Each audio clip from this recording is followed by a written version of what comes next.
अशोक चव्हाणांच्या राजीनाम्यानंतर काँग्रेसमध्ये एक मोठा राजकीय भूकंप आलाय। या भूकंपाचे झटके काँग्रेसला जाणवत राहणार आहेत, कारण अशोक चव्हाण हा मोठ्या रिश्टर स्केलचा झटका मानला जातोय। तर पुढचे झटके कमी रिश्टर स्केलचे असतील असा अंदाज आहे। अशोक चव्हाण एकटे जाणार नाहीये, तर त्यांच्यासोबत 8 ते 10 आमदार जाण्याची भीती व्यक्त केली जाते आहे। विलासराव देशमुख यांच्या निधनानंतर महाराष्ट्र काँग्रेसमधल्या काही वजनदार नेत्यांमध्ये अशोक चव्हाण यांचं नाव येतं। 2019च्या विधानसभेत काही काँग्रेस आमदारांना निवडून येण्यासाठी त्यांनी मदतही केली, तर काही आमदार त्यांचे निकटवर्तीय मानले जातात।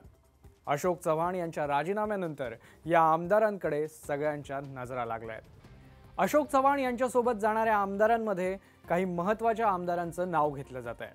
सुरेश वरपुडकर, पाथरीचे काँग्रेसचे आमदार असलेले सुरेश वरपुडकर अशोक चव्हाण यांचे निकटवर्तीय मानले जातात।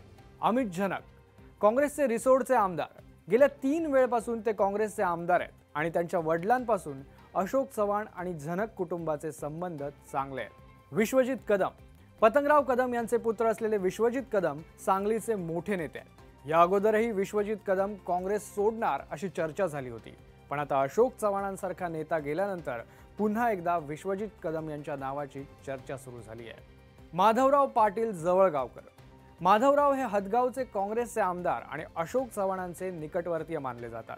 त्यांची जवळीक सर्वश्रुत आहे। जितेश अंतापूरकर, देगलूरचे काँग्रेसचे आमदार जितेश अंतापूरकर यांचे अशोक चव्हाणांशी जवळचे संबंध आहेत। गेल्या निवडणुकीत अशोक चव्हाणांनी त्यांच्यासाठी जोरदार प्रचारही केला होता।